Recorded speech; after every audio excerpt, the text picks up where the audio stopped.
ቤዛ ራሷን አዙራት እንግዲህ መኪና መንገድ ወድቃለች። መኪና ሳሽከረክረው የነበረው እንግዲህ በጣም ደንግጦ ቤዛ ደህና ነሽ ወይ?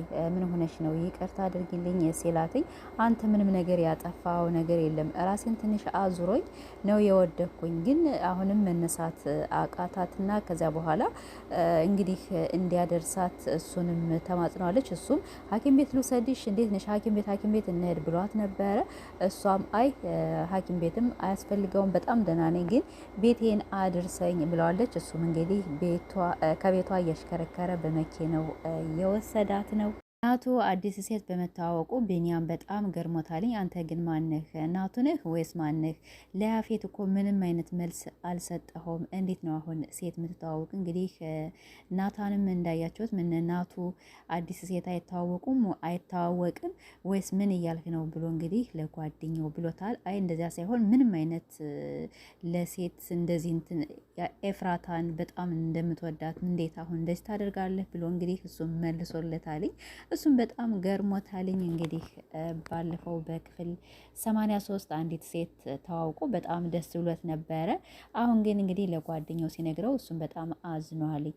እኔ የናቱ ነገር እንግዲህ ገርሞት በጣም እየሳቀ ነበር። ናቱም እንግዲህ እንደሰማችሁት ምን ነው ቢኒ የምትስቅ ምን አስገረመ ሲለው ነበር። እንዲሁ ነገር ሁሉ በጣም ገርሞኝ ነው እንጂ ብሎ መልሶለታል። ቤዛም እንግዲህ የራሷን ፍቅረኛ በምንም አርጋ ተዋውቃለች።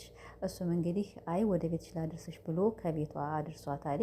ከግቢያቸው ሲደርስ ምን ግቢያችሁ ቤታችሁ ምናምን ነገር በጣም ጭልል ያለ ነው ሲላትኝ እሷም በመተከዝ ላይ ሆና አዎ ቤታችን ሁሌ እንደዚህ ነው ብላ እንግዲህ መልሳለታለች። እሱም በቀኝም በግራም እንግዲህ ሆኖ ከቤቷ አስገብታለች። እንግዲህ ቤዛም የራሷን ፍቅረኛ ይዛለች ማለት ነው።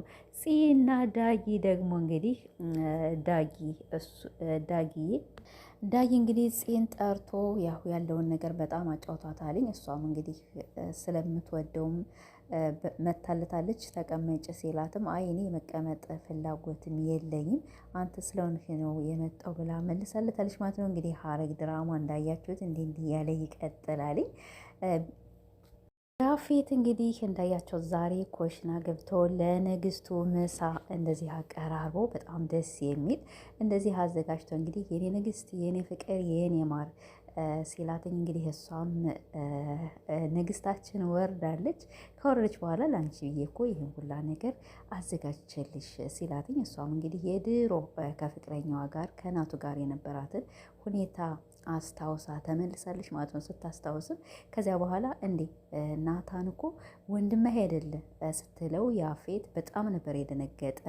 እንዴ ደግሞ ያነ ቆሻሻ ነው እንዴ ወንድሜ ሲላትኝ እሱም እንግዲህ የት እንደሰማች ያኔ እሱ ያን በክፍል 83 ነው መሰለኝ በክፍል 82 ወንድሙ መሆኑን ራሱ ነው የተናገረ ማለት ነው። እሱም እኔ እኮ የእሱን መልካምነት እንዴት አስታውሰዋለሁ በጣም መልካም ሰው ነው ብላ እንግዲህ ተናግራለች ማለት ነው።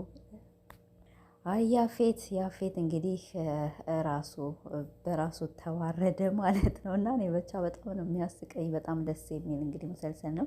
ለቤት አዲስ ከሆናችሁ ደግሞ ሰብስክራይብ፣ ላይክ እያደርጋችሁ አበረታቱን። በቀጣይ በሌላ እስከምንገናኝ ባይ ባይ።